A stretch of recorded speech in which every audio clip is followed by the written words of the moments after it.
Good morning, students.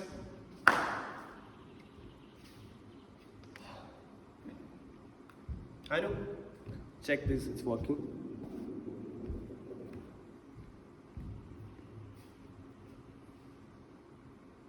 Yeah. Thank you, Anu. So, let's continue to talk about Shakespeare's plays and how his personal life affected the story, especially fathers and sons. Fathers and sons. What does it mean in this modern when likely disappointment? My son never listens to me. My father doesn't understand me. Or maybe sadness or frustration. Why can't you remember a simple thing? Why doesn't he have time to talk with me? Or maybe sadness, mixed with nostalgia about time lost, time never to be regained. I remember when he took his first steps. My dad used to catch me when I fell down. He taught me how to ride a bicycle, how to swim, how to drive a car. No.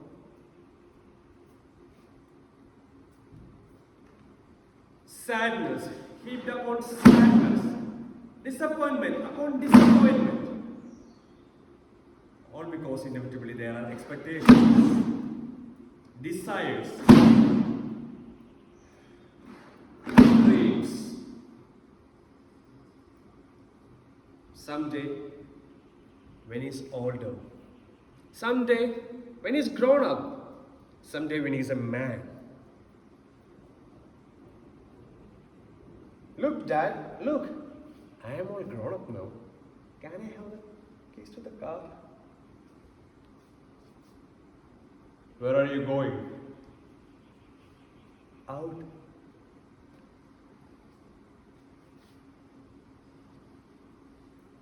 When will you be home? Later, it's okay. Don't wait up. Silence. Incomprehension, seclusion.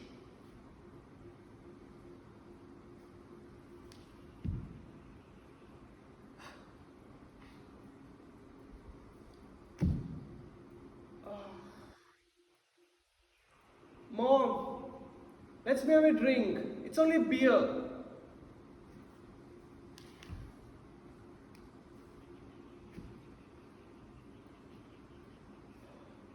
I need more. What is this 500 rupees? What do I do with this?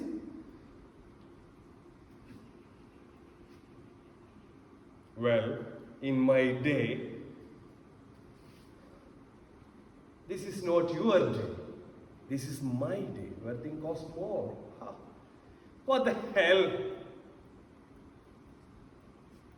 Watch your mouth, young man. I won't be spoken to that way. I am your father. Was it always like that? There is some joy in it also. In a football ground.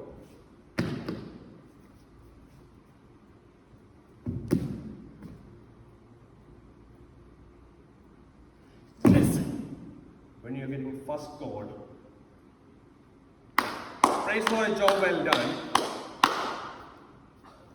Teachers praise. And the way girls look at you, admiring you. Well, they used to look at me like that way. So why not my son? My son. Bright, sincere, honest, well mannered. That is mother's doing. Our son.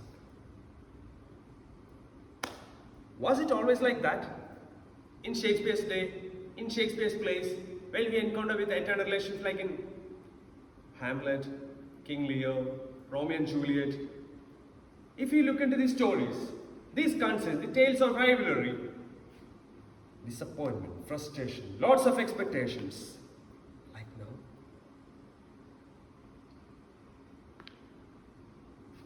to be helpful, to be obedient, to be a mirror into which, when I look, I can see myself.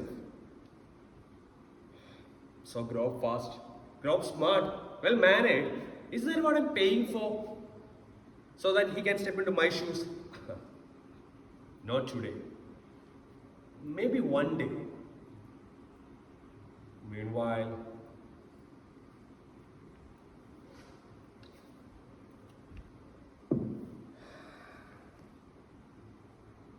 mark me. I will. My hour is almost come when I do sulphurous and tormenting flames must render up myself. Alas, poor ghost. Alas, indeed, more to follow.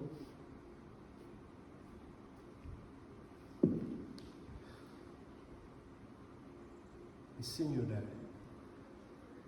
Wanting to say those things which we never said to each other. And you are gone, and it's late.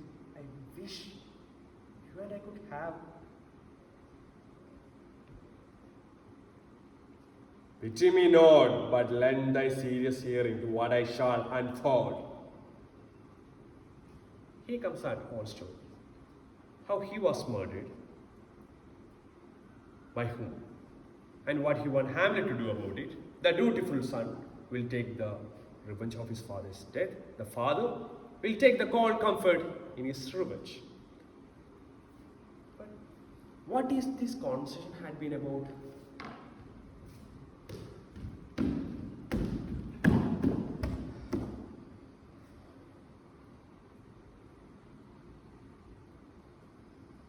I came as fast as I could, Dad. I arrived. It was too late. Too late to lay your royal body with my tears. To hold my mother's hand. To throw the cold earth over your hasty coffin.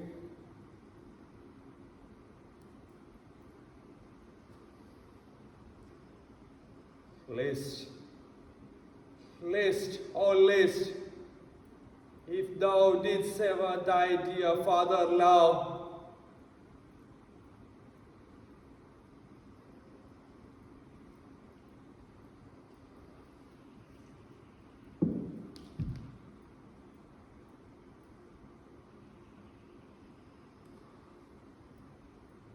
yes, that's what I want to tell you to you, Dad. I admire you so much.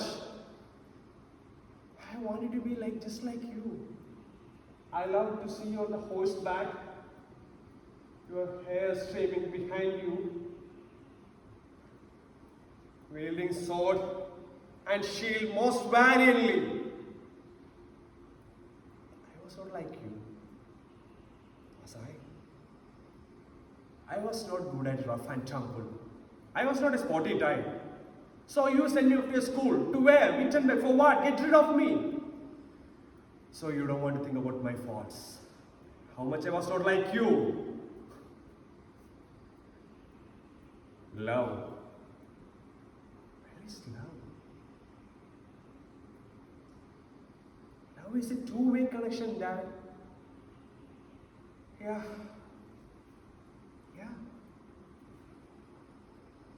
So sons get angry at their fathers.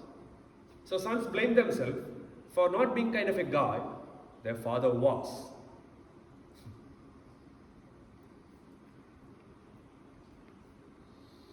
Swear.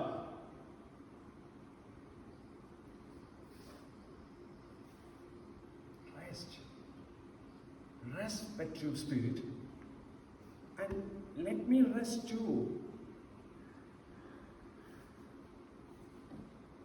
ruled by the events yet unforeseen which will lead to my death in pursuit of what?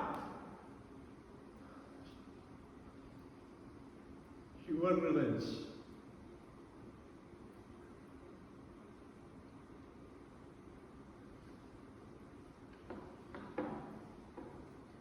Death. Death is the aim. Death is the goal. Death seems to be the perfect ending for many Shakespeare's plays. The stage littered with corpses, like in Hamlet,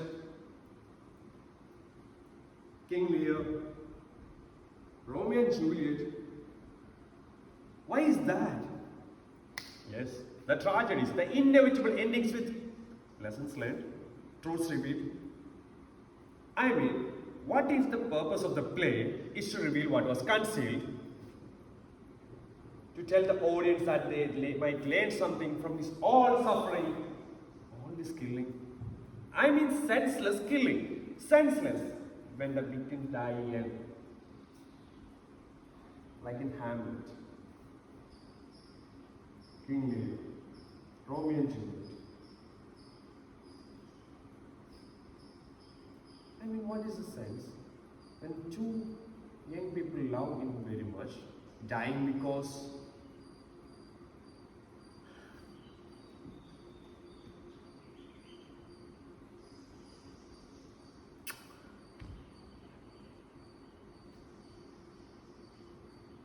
sin from my lips, oh trespass sweetly harsh. Give me my sin again. Is it a sin to fall in love with someone from a rival family, different religion, different caste? Shall I speak ill of him that is my husband?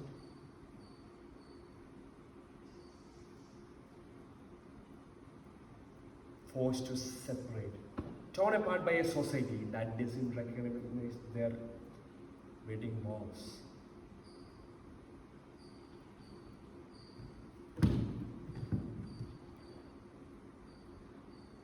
Oh, thinkst thou we shall ever meet again? I doubt it not. For all this vow shall serve for sweet disclosures in times to come. But alas,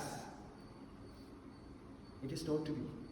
They never meet again, except in death. And Romeo, trying not to be an obedient son, disregarding the wishes of his parents, warnings of his friends, staying out all hours.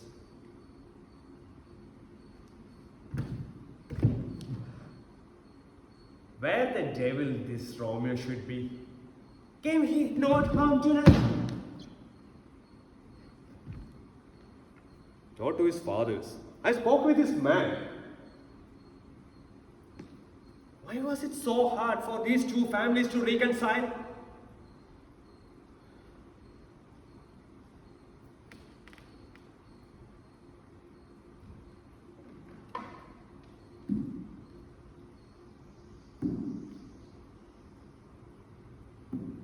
But Father Montague is born as well as I. And this is not hard for all men, so as we to keep the peace. And yet these all men are bewildered by their son for not understanding the pain of youth, their struggle, their inexplicable moods.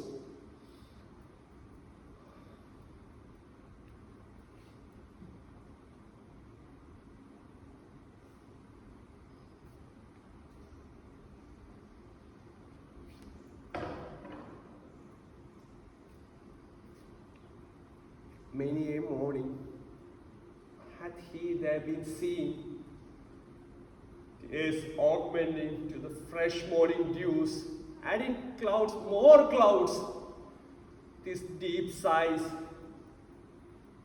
away from lights, steals home my heavy sun, private in his chamber, pens himself.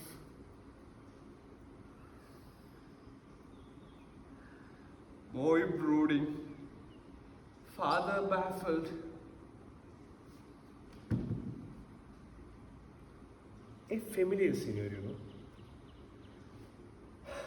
How many of you, how many parents try to find the pain in vain, the hidden cause of your son's seclusion? Silent in the dinner table. If you pursue the reason, but did Father Montague try to confront his son Romeo directly? What happened, boy? What's wrong with you?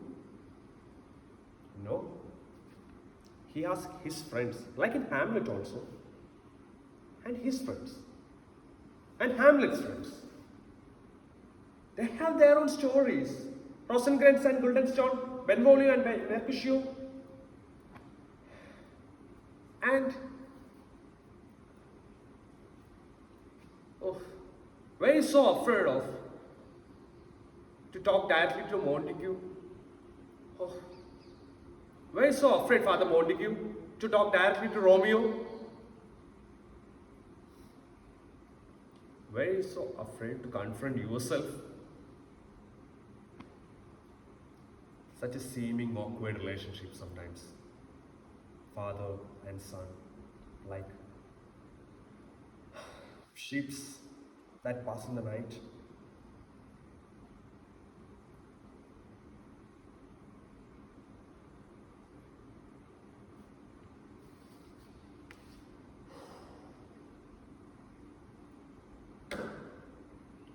William Shakespeare had a son. His name was Hamnet. Baptized 2 February 1585, buried 11 August 1596. He was the only son for William Shakespeare and Anna Hathaway and fraternal twin of Judy Shakespeare. He died at the age of 11. Little known about Hamlet. At the age of 4, his father was a well-known London playwright. Quoting the Wikipedia, he was regularly, not probably, at his home in Stratford-upon-Avon with his family. It's guessed that he, Hamlet, died because of the bubonic plague. At that time in England, 1/3 of all children died before age 10. Sadness, grief, incomprehension, death, or else revenge. Parents, Earl of Gloucester. Sons, Edgar, the legitimate. Edmund, the illegitimate. Edmund is the main antagonist in William Shakespeare's King Lear. Edmund the bastard. Crime, treason, attempted murder, false accusation, skills, manipulation, intelligence. Edmund manipulated his father, Gloucester, and Edgar, Gloucester's elder son, born in wedlock, against each other.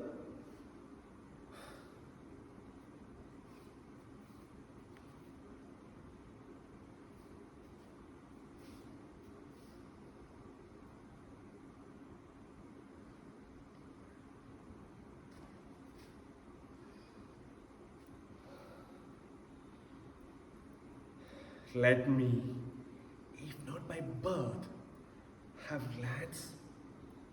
Be at my fate, if all with me is me, that I can fashion fate.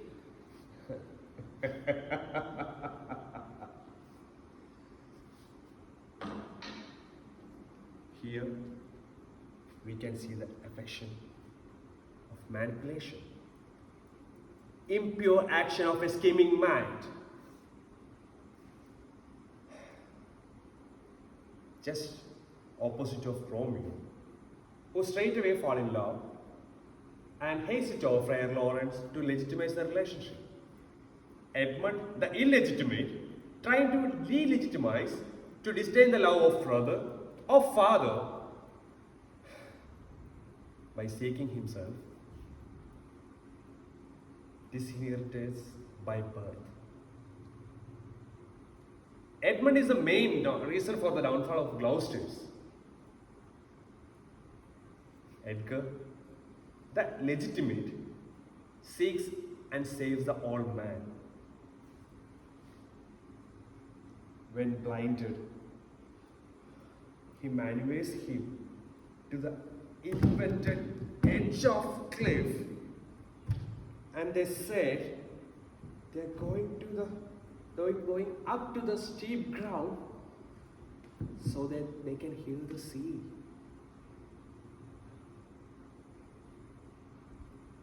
Why do trifle with his despair? He's done to cure it.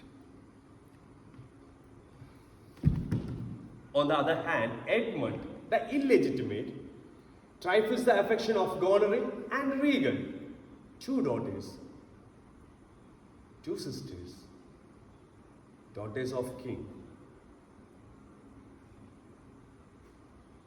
who saw himself in his death's doorway.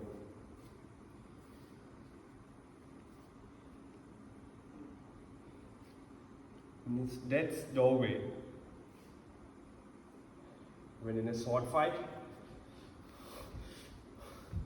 when he fallen by his brother Edgar, who accuses him.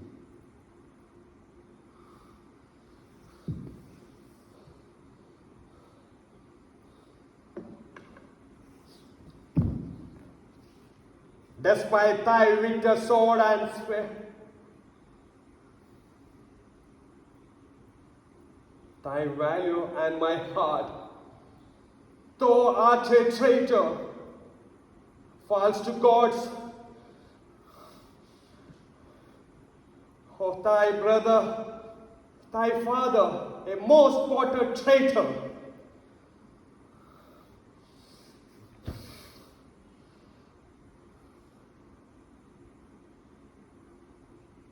Two sons in King Lear. What's going on there? If you look into that, one assumes what will be the relationship with William Shakespeare with his own father?